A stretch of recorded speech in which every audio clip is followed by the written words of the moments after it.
Question 11. Compound microscope. Okay, the values are there. Objective lens focal length f0 is given 2 centimeter. Focal length of the eyepiece Fe 6.25 centimeter. Distance between objective lens and eyepiece lens, that is D is equal to 15 centimeter. You know the distance between objective lens and eyepiece lens we call the name tube length. So tube length is given 15 centimeter. Then what we need to find? How far from the objective should an object be placed? That means U0 you have to calculate. U0. Now you see that when we think about the U0, again in question says two cases. Case A, the least distance of distinct vision. That means 25 centimeter the final image. Second case, the final image is at infinity. And what is the magnifying power of the microscope in each case? Each case you need to calculate magnifying power also. So we take a case A, and case A, you know, final image is at least distance of distinct vision. Final image at least distance of distinct vision means V is equal to, you know, minus 25 centimeter. V is at minus 25 centimeter. Okay, so here I will draw a rough diagram to clarify the case. Take the principal axis like this. Okay, we have the objective lens, then eyepiece lens, and object is placed at here. A small object is placed at a distance U0, which we need to calculate. And you know, in between another intermediate image will be formed, and the final image is formed at a distance D from the eyepiece. So this is the situation, and in this case, you know, this distance will be V0, that is the image distance of objective lens. This is objective lens, and this distance will be UE, objective distance of eyepiece lens. This is eyepiece lens, eyepiece, and tube length means. So what is tube length there? You can see in this case tube length, the distance between the lens, tube length is equal to V0 plus UE is the tube length. Now tube length is given. So if you can find UE, from UE you can find V0. From V0 you can find U0. That's a method we need to follow. Okay, now first what you have to do, you have to use the lens formula, and you can find the value of UE. So use the formula minus 1 by UE plus 1 by VE equal to 1 by FE. FE is given in the question. Okay, 1 by FE. So from this formula you can find the value of UE, and UE you will get around minus 5 centimeter. You need to calculate. Okay, you will get a minus 5 centimeter. Then you can find the value of V0. V0 is equal to, you can see, L minus modulus of UE. You should understand why I have written modulus of UE, because now if you are not considering lens, L is an arbitrary distance, and L is equal to V0 plus U0 irrespective of the sign. Sign is related to lens only. So do not write minus 5 here. You have to just write 15 minus 5 only. So you will get 10 centimeter. Now once you get the value of V naught, then you can calculate U naught again using the formula minus 1 by U naught plus 1 by V naught is equal to 1 by F naught. So that from this formula you can find the value of U naught. So you will get the first answer. Then magnifying power also you can calculate the formula. Magnifying power is equal to V naught divided by U naught into 1 plus D by Fe. This is the formula you have to use. I clearly told do not use the final equation of the derivation. Okay, for calculations, this formula you have to use, you will get the answer. Okay, that is the first case. Now come to case B. Case B, the final image is at infinity. Okay, so again I will draw the diagram. So here principal axis, the object length, O, eyepiece, then the small object is placed at a distance u naught from the objective lens. An intermediate image is formed and the final image is at infinity. Final image at infinity. So, you know, this intermediate image will act as the object of eyepiece. So, final image at infinity means, you know, this distance will be f. And as usual, this distance will be v naught. So, what do you have to do? Here you have to start from like this. You have to start UE is equal to FE. No need to calculate directly. You can write UE equal to FE. Then find the value of L. Okay, L is equal to what is that formula you have written already? V naught plus UE. Then find the value of V naught from this formula. Find the value of V naught. Once you get the value of V naught, again use lens formula minus 1 by U naught plus 1 by F naught is equal to 1 by U naught plus 1 by V naught is equal to 1 by F naught, and find the value of U naught from this. So you get the value of U naught. Again, here magnification you need to calculate. Magnification formula you remember, M is equal to minus V naught by U naught into D by Fe, because final image is formed at infinity. D by Fe. So you will get all four answers. U naught in two cases, M in two cases. So in comparing with the diagram, okay, carefully you can solve the question. You have to think always with the ray diagram, then only you can reach the answer. Now next, come to question 12. Question 12 is a similar question. You can see focal length F naught is given, focal length Fe is given, U naught is given, but in millimeter you have to convert into centimeter.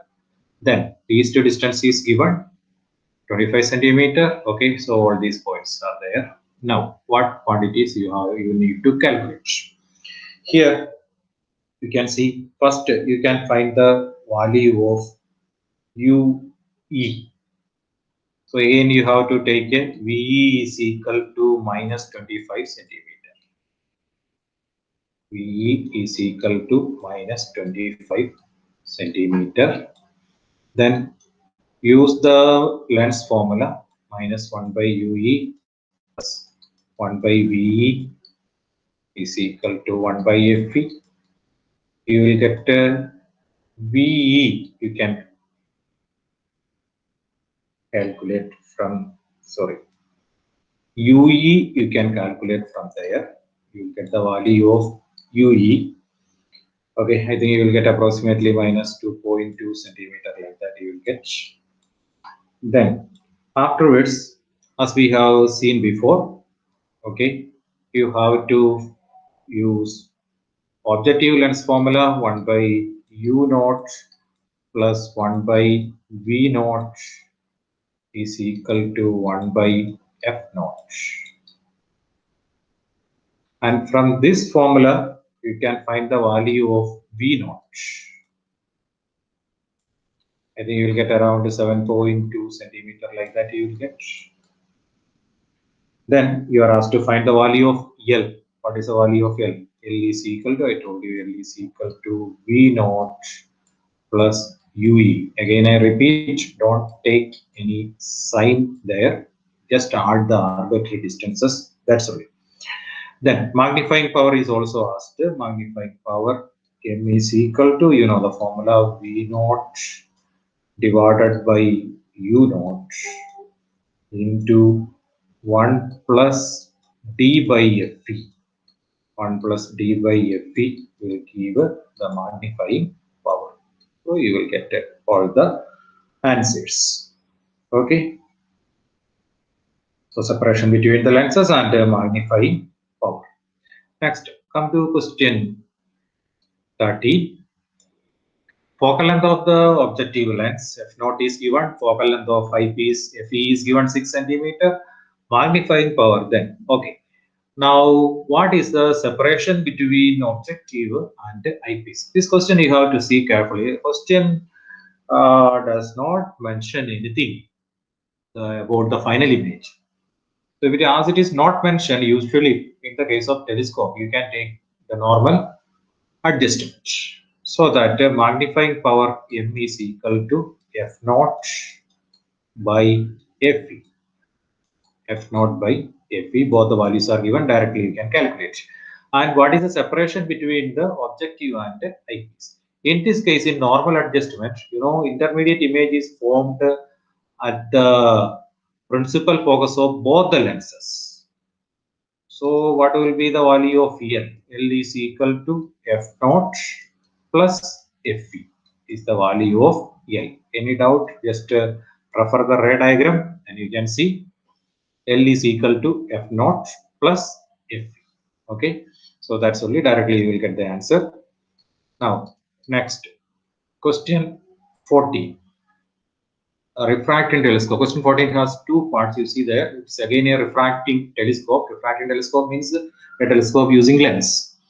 Objective lens has a focal length of 15 meter.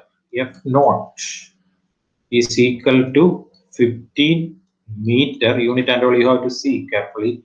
Then, and eyepiece has a focal length Fe. Eyepiece has a focal length 1 centimeter. Focal length is only 1 centimeter. So 0.1 centimeter. 0.01 meter. Okay. Then what is the magnifying power? Again, magnifying power formula M is equal to F naught by F. F naught by F 1500. You will get a direct answer. Okay.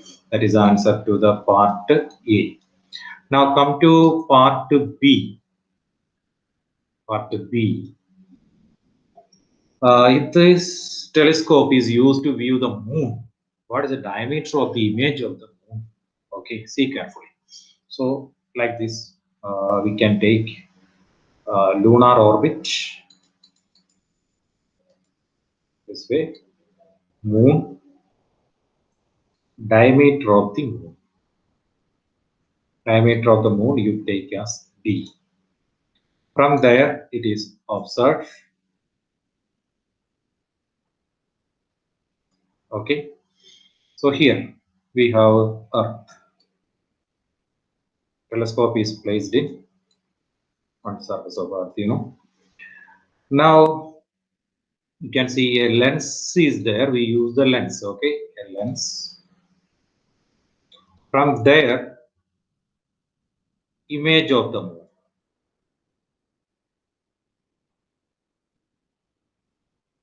So this is the image of the moon. Image.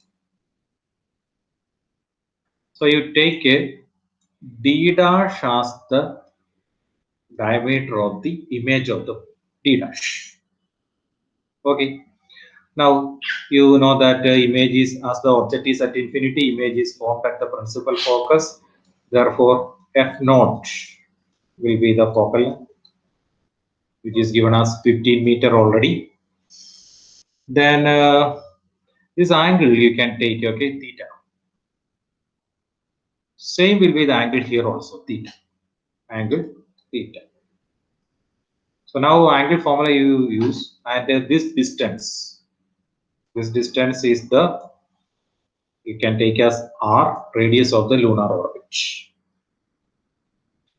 Now write the equation. First you will get theta is equal to arc by radius, means d dash divided by f naught is equal to, take the triangle in the other side, you will get d divided by r. D dash by f naught is equal to d divided by r. Cross multiply the equation and find the value of d dash. Find the value of d dash. Okay, so you will get the answer around 13.7 centimeter, like that you will get the answer, 13.7 centimeter. Okay, now question 15 we have discussed already in the class. I need to repeat. Okay, come to question 16. Question 16 is also a similar question. Okay, we have solved question 3, we have solved. So here what do you have to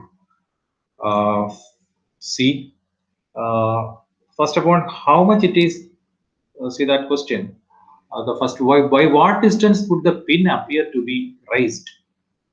So how can you calculate? So you have to take it. Refractive index n is equal to, what is the formula? Actual depth divided by apparent depth. Actual depth divided by apparent depth. Actual depth divided by apparent depth will give the refractive index. From that, you have to find the value of apparent depth, because refractive index are not given. Apparent depth you have to find out. When you calculate apparent depth, okay, apparent depth, you will get around 10 centimeter. You will get a 10 centimeter. You see, 15 centimeter is the thickness of the glass. Out of that, 5 centimeter it will be elevated, okay, lifted. Normal shift will be 5 centimeter. So you will experience only 10 centimeter. In fact, it is 15 centimeter, but what you observe is only 10 centimeter, because 5 centimeter normal shift is there. That is what our conclusion. Okay, so at 10 centimeter it will be observed. Now come to the second part of the question. Okay, does the answer depend on the location of the glass lamp? So just see this diagram, all of you. So here you are observing, suppose observation point, table, total height is given around 50 centimeter. That is a total height, okay, 50 centimeter. Now in this 50 centimeter, what happens? The glass slab is placed like this glass slab. Because of the glass slab, what happens? A 5 centimeter height is lost. That is normal shift. That you see here. If I place the glass slab here, or I place the glass slab here, wherever you place the glass slab in between, you will have the same normal shift 5 centimeter. Okay, so that the 50 centimeter height will be appeared as 10 centimeter only. Therefore, wherever you placed in between, there is no change. Same 5 centimeter normal shift will be there. Therefore, answer will not change. No change of answer. Okay, no change of answer. Answer will remain same because of this reason. Okay, so that is question 60. Now come to question 70. Okay, you have to see diagram is also given. What is it? Diagram shows a cross section of a light pipe, optic fiber. Optic fiber is a specifically included in your syllabus. So see that carefully. So now glass fiber or refractive index 1.68. The outer covering, we call the name cladding, having refractive index 1.44. So you can take it as N1 as N2 you can take inside. N2 as 1.68 and N1 as 1.44 outer refractive index. And what is the range of angle of incident rays with the axis of the pipe for which the total internal reflection, okay, inside the pipe take place as shown in figure. What you are asked to find, what should be the range of this angle I? Okay, I is the angle of acceptance. I mentioned at that time when I took the class. So what will be the range? What range of this angle you can give the light or signal so that it undergoes total internal reflection at this point? That is the question. Okay, if you get total internal reflection, then only you can transmit the signal through the pipe. Okay, now how can you calculate? First, you have to calculate refractive index. Refractive index N21 is equal to N2 by N1.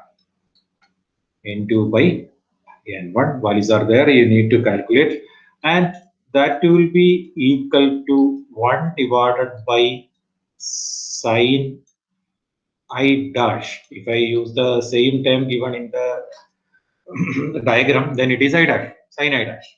So what do you have to do?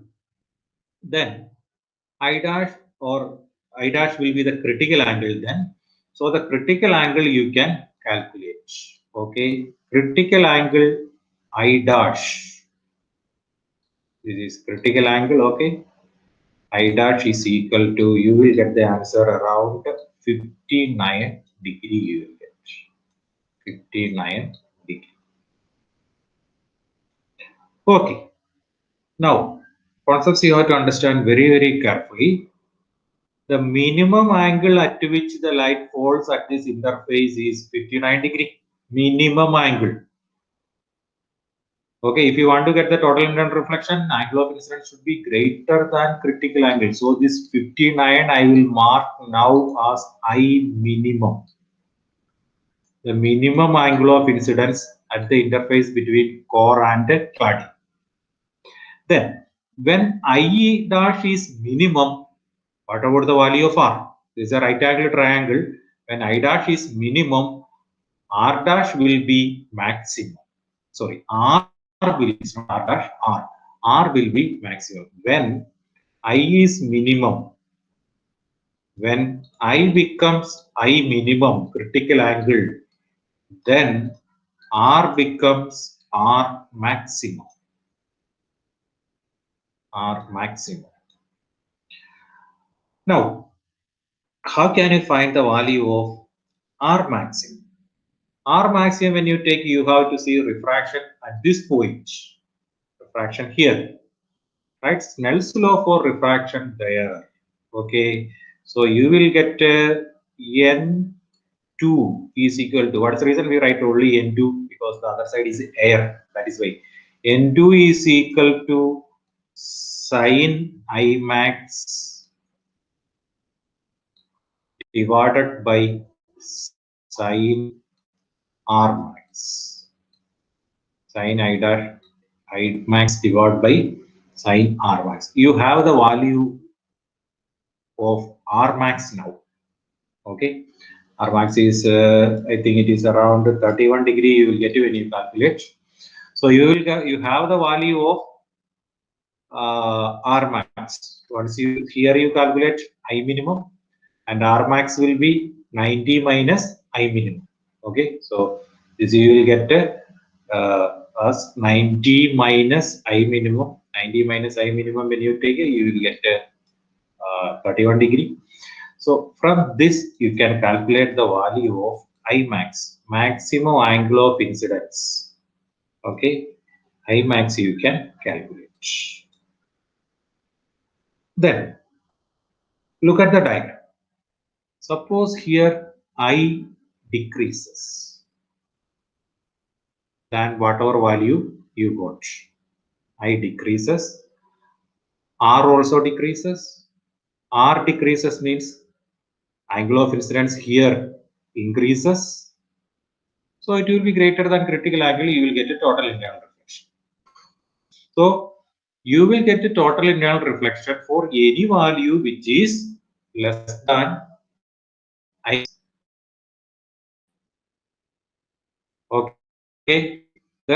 The range of here, then the angle of incidence will be 0, and I max you have calculated from there. Therefore, we can say you will get a total internal reflection. Okay, you will get a total internal reflection for that particular range, which is between 0 to I max. You know, I max around you will get 60 degree.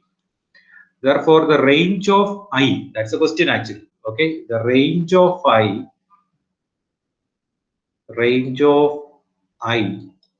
is from 0 degree to 60 degree.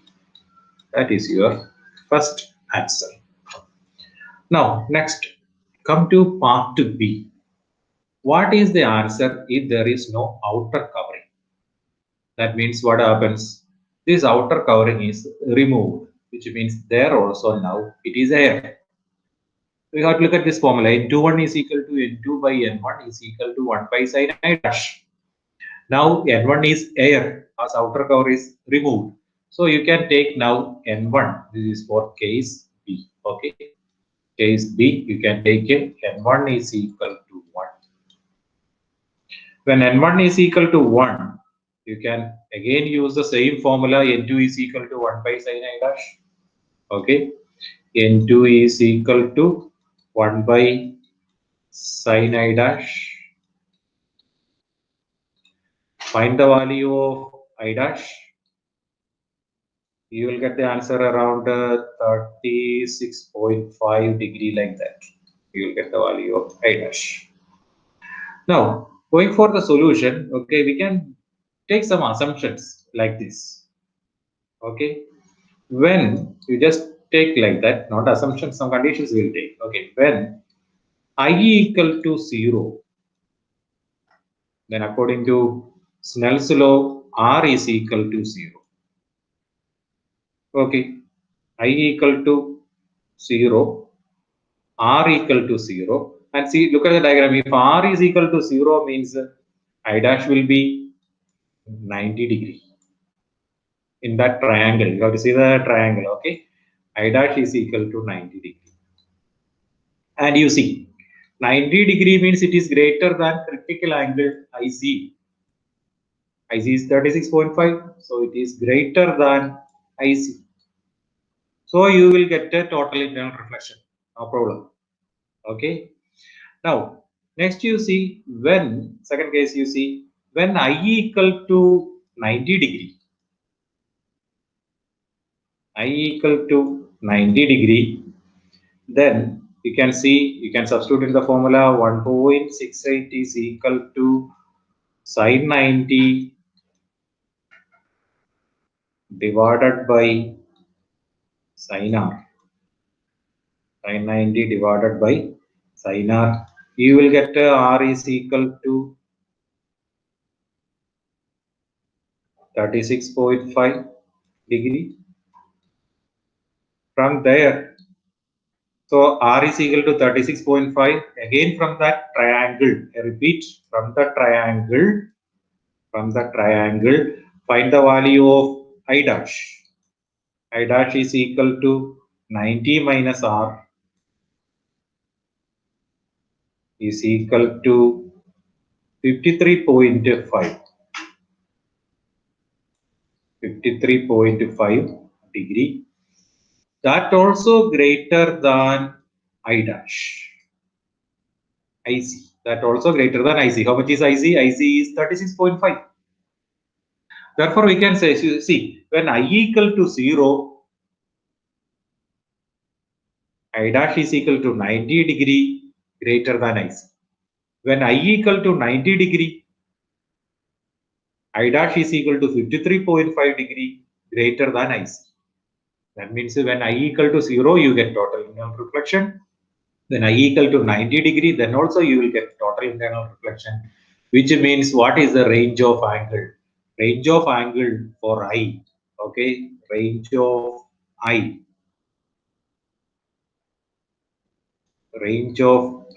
is from 0 degree to 90 degree in the second case. 0 degree to 90 degree is the range. So that is the question. Okay, question 17. Okay. Now question 18. Come to question 18. Question 18 is not a numerical problem. Okay, just we have to find the answers. That's only. So first part, you have learned that a plane and convex mirrors produce virtual images of the object. Can they produce real images under some circumstances? Explain. Okay. So it's about plane and convex mirror. Of course, they can produce real image. Okay, when they can produce real image, I mentioned in one of the previous questions that question related to converging beam, when the object is virtual. Okay, when object is virtual, they produce real image. When the object is virtual, they can produce real image. Okay, so answer is yes, and condition is object is virtual. So here just I will show the plane mirror diagram. Okay, let's see, this is a plane mirror. Now take the case of a converging beam.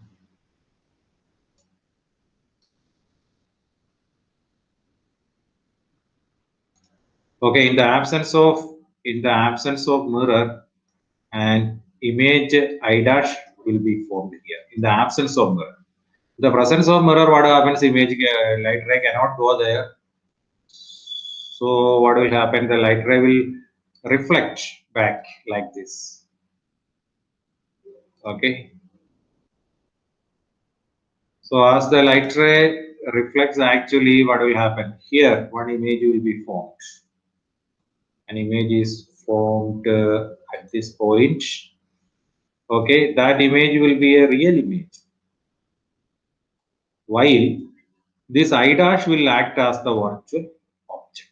So in this case, the plane mirror forms a real image. Okay, remember, including ray diagram. Now come to question B.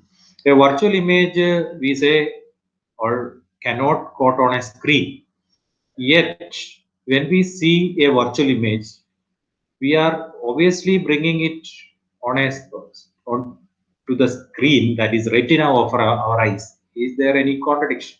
Okay, the question is simple, whether you can see a virtual image. Of course you can see a virtual image. Every day morning you observe your virtual image in the mirror, right? So you can see the virtual image. How can you see the virtual image? So again, it is like that. The virtual image will act as a virtual object for your eye lens. Okay, virtual image will act as a virtual object for your eye lens. So what will happen? So here the virtual image will act as a virtual object for islands. Okay, that is the object of islands.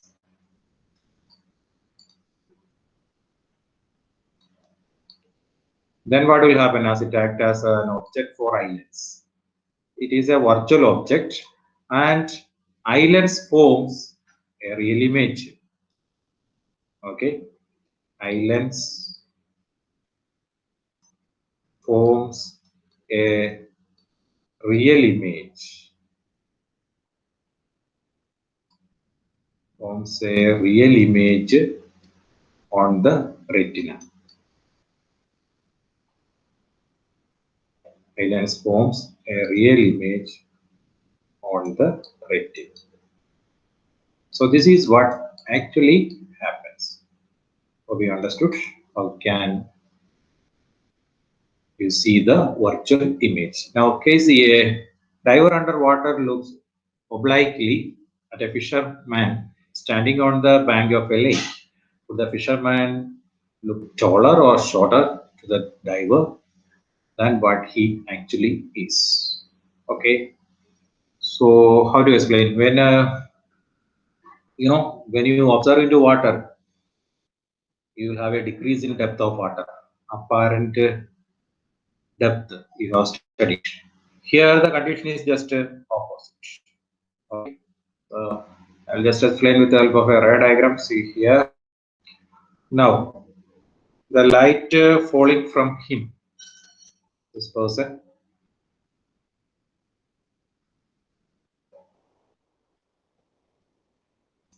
So this light travels from rarer medium to denser medium. This is water. Okay. So what happens to the light? The light will bend towards the north. Okay, and the diver is here. But we cannot see bending of light. So what will happen? You can observe only straight. Diver can observe only straight. Height observed by the diver for the fisherman. So what happens to the height of the fisherman when the diver observes? There is an apparent increase in height, found to be taller. Okay. Now next. Does the apparent depth of a tank of water change if viewed obliquely? If so, does the apparent depth increase or decrease? Okay, apparent depth decreases. Theory you have studied already. Direct question. Then, part E, the refractive index of a diamond is much greater than that of ordinary glass. Is this fact of some use to a diamond cutter? Of course, it is there. That also you have studied in theory. Okay, if refractive index is high, n is value of n is high. As value of n is high, critical angle IC is small. So as critical angle is small, it is easy to get total internal reflection. Brilliance of diamond is due to total internal reflection. As IC is small, it is easy to get total internal reflection. Okay. Now next. Question 90. The image of a small electric bulb fixed on a wall of a room is to be obtained on the opposite wall 3 meters away by means of large convex lens. What is the maximum possible focal length of the lens required for this purpose? Okay, remember there is a condition. Minimum distance between object and the screen. Here, one side you have the bulb. Okay, bulb. Then in between you have the lens, the second wall. So bulb is the object, wall is the screen, and the minimum distance between the object and the wall to get a real image. There is a condition. Okay. The condition is minimum distance is equal to, minimum distance means the minimum distance between object and the screen must be equal to 4 times focal length of the lens. Okay, you can study the formula directly. You need not go for derivation and all. Minimum distance between the object and the screen must be 4f to get the real image. So you will get, and that distance is given in the question 3. Therefore, focal length is equal to 3 by 4 meter. You will get focal length is equal to 3 by 4 meter. That's the answer. Okay, now next come to question 20. A screen is placed 90 centimeters from the object. Again, remember, this is the distance between object and image, screen and object. The image is the object on the screen is formed by a convex lens at two different locations, separated by 20 centimeters. Determine the focal length of the lens. So, carefully observe here. We have an object. Okay, so draw a principal axis first.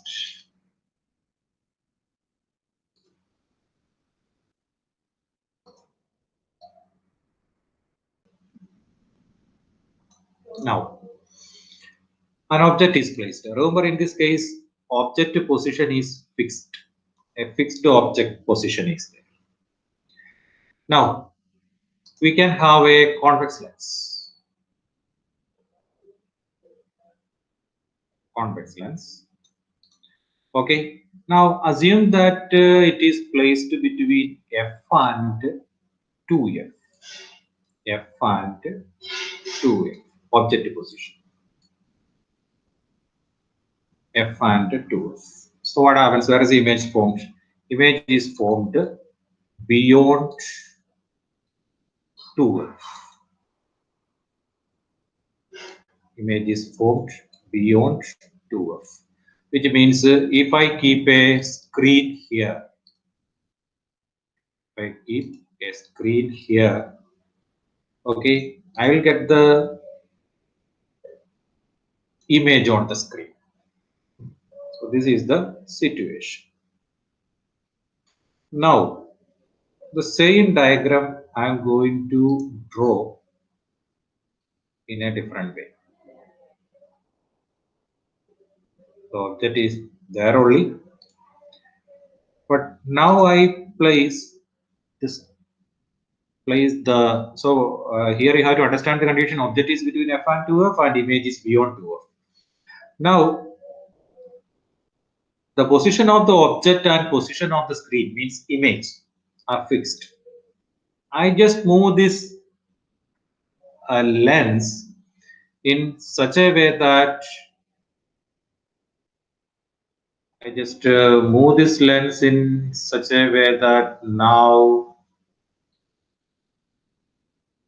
the lens is in another position, so that this image for this particular position, and suppose f is here, okay, here is f and here it is 2f,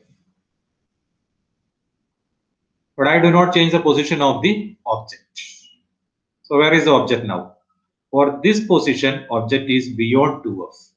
If object is beyond 2f, where is the image formed? Image will be between f and 2f. F and 2f. So what happens? Again, I will get the image on the screen, because now for the second position, object is beyond 2f, image is between f and 2f. Means again, I do not change screen, I do not change the object, but I will get the image on the screen for two positions of lens. Okay, that is what the question mentioned. And the question says that the distance between, that is a fixed position, already I told you, the distance between object and the screen. Distance between object and the screen I will write as capital D is equal to 90 centimeter, which is fixed. And in two positions of the lens, you will get the image clearly on the screen. And that distance I will write as small d. Distance between two positions. If you place the lens at the first position, you will get a clear image on the screen. If you place the lens in the second position, then also you get a clear image on the screen. In such a situation, this particular case, again derivation and all you are not studying. There is a formula which you need to remember. F is equal to d square minus d square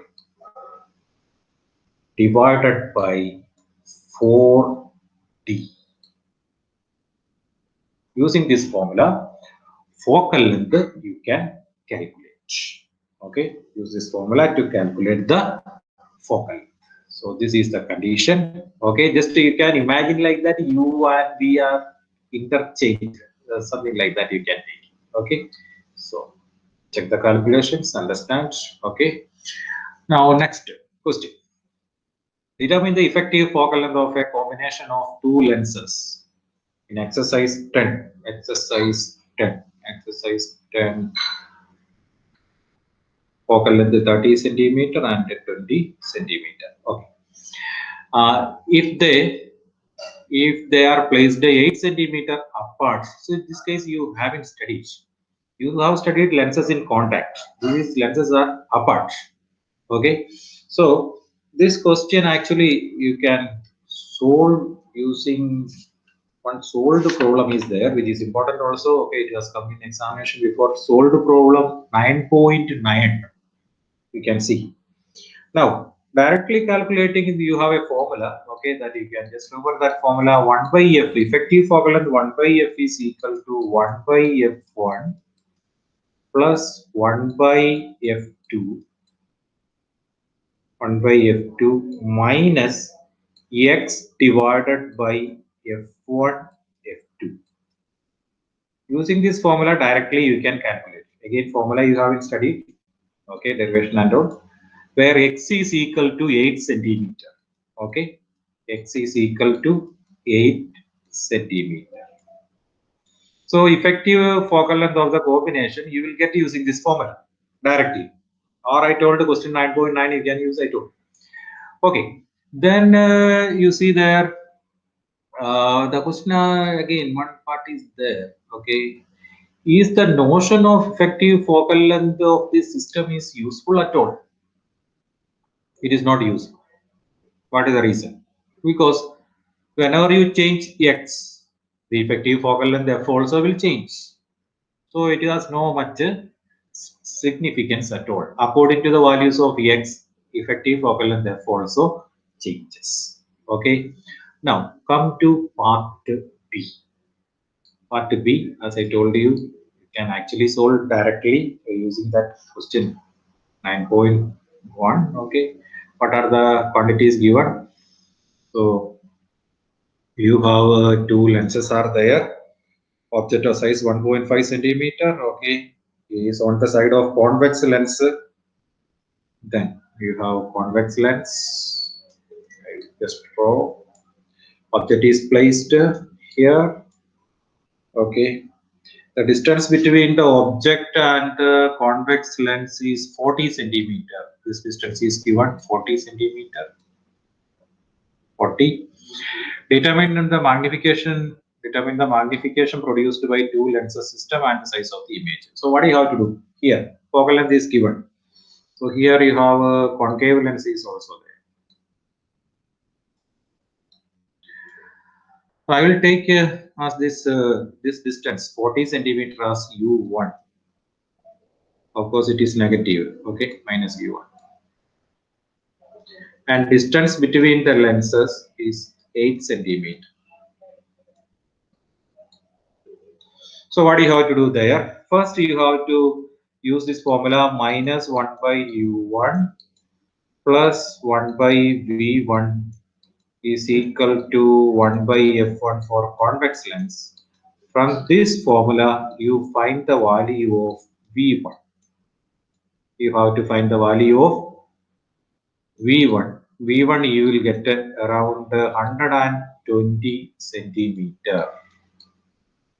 That means you will get the first image 120 centimeter. That image I will mark as I dash. Around 120 centimeter from convex lens.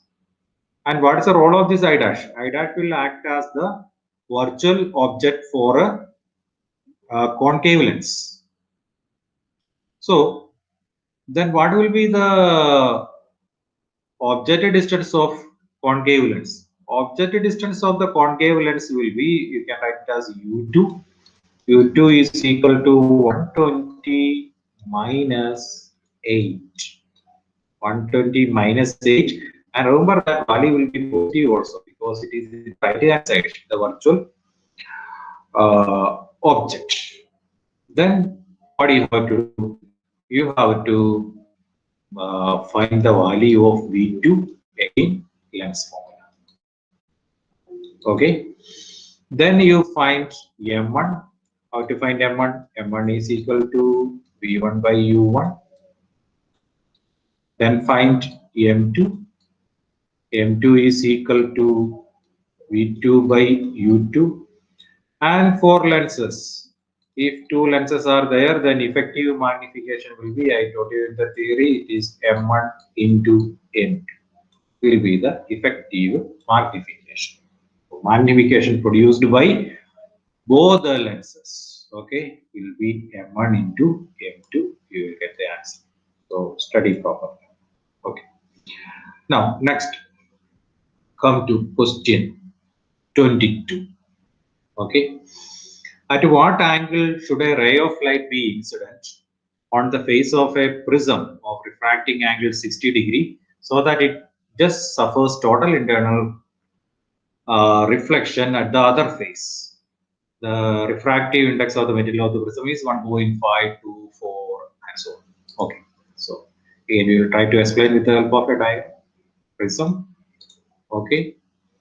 Then the ray of light is incident. Ray of light undergoes refraction, and here the ray of light cannot come out. It is passing like this through the interface. Okay. So now we have the normal.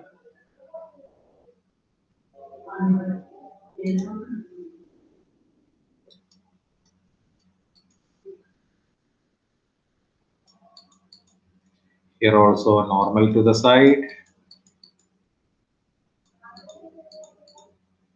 Okay. Now we have the here angle I, angle R. This is angle of the prism A, and passing through the interface here means this angle will be critical angle IC. Critical angle IC. So that much is given there. So first we start with the formula N is equal to 1 by sine IC. N is equal to 1 by sine IC. N is given, so you can find the value of IC. How much is critical angle you can calculate. Then once you calculate the critical angle, again in prism derivation, you remember this formula. Okay, sum of these two angles. That time we have taken R1 and R2. But now I am going to take IC plus R is equal to angle of prism A. R1 plus R2 is equal to A. You have taken. Okay, now you have the value of IC. So from this equation, you can find the value of R. So you got the value of R. Once you get the value of R, once again use the formula Snell's law. N is equal to sin I by sin R. N is equal to sin I by sin R. N is given. You know value of R, so that angle I you can calculate. Okay, you can calculate the value of angle I.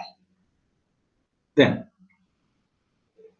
next, okay, come to question 36. In question 36, two mirrors are there. Okay, the objective mirror having radius of curvature 220, so 110 millimeter is its focal length. The convex mirror here having focal length 140 millimeter. So sorry, radius of curvature 140 millimeter. So its focal length is 70 centimeter. So that much is given in the uh, question. And what you need to find out? Where is the final image of the object at the infinity? So that is what we are asked to calculate. Where is the final image formed? Okay, now, so here, this objective mirror will form an image. That image will be like this. This is the first image formed by the objective lens, okay, which I can write as I dash, and that I dash will act as the virtual object for the convex mirror. Virtual object for the convex mirror. Okay, so this is the objective distance. This is the image distance of the convex mirror. Image will be formed at 2 I dash, and the distance between two mirrors given, that is 20 millimeter. This distance 20 millimeter. So then we can say, as the object is at infinity for objective mirror, its image will be formed at its focus. So O is the principal focus of this concave mirror. That is how much? 110 millimeter. So this distance is 110 millimeter. And that image will act as the object for this convex mirror. Therefore, what is the objective distance for the convex mirror? For convex mirror, objective distance is equal to 110 minus 20 is equal to 90 millimeter is the objective distance. As the light travels in that way, you again here also you have to take positive because virtual object of convex mirror. Then use the mirror formula. Okay, 1 by u plus 1 by v is equal to 1 by f for convex mirror. Okay, and find the value of v. Find the value of v. So then you will get the answer. As it is related to mirror and all, you have to reflecting telescope. You have to study the problem. Okay, now here this question 31. Question 31. It says about the aerial magnification. Aerial magnification. So what is that concept? Just I want to tell you that's only problem you can solve. Suppose you have an object like this. Okay, of what we can say, object, okay, a rectangle you can consider as an object, and that rectangle here we have A and B, the sides. Now suppose an image is formed with the help of a lens. Then what happens? Just assume, okay, that a large one is formed. So this will be A dash, this side will be B dash. Okay. Now take the case of linear magnification. When you take the case of linear magnification, A dash is equal to M into A, because A dash by A is equal to M, and B dash is equal to M into B. Now you take a area A dash. Area A dash is equal to A dash into B dash is equal to M square into AB. And what is AB? AB is the area of the object. So A dash is equal to M square into A. Therefore, aerial magnification, final area of the image divided by area of the object is equal to M square. And in the question, okay, 29 to 31, that is a continuation. You can try to solve a simple question only, okay. We have solved such questions, discussed such questions, okay. Therefore, if final area and initial area are given, then how to find M? Linear magnification. M is equal to under root A dash by A. Under root A dash by A. So that way you can see that aerial magnification and this relation also you can remember.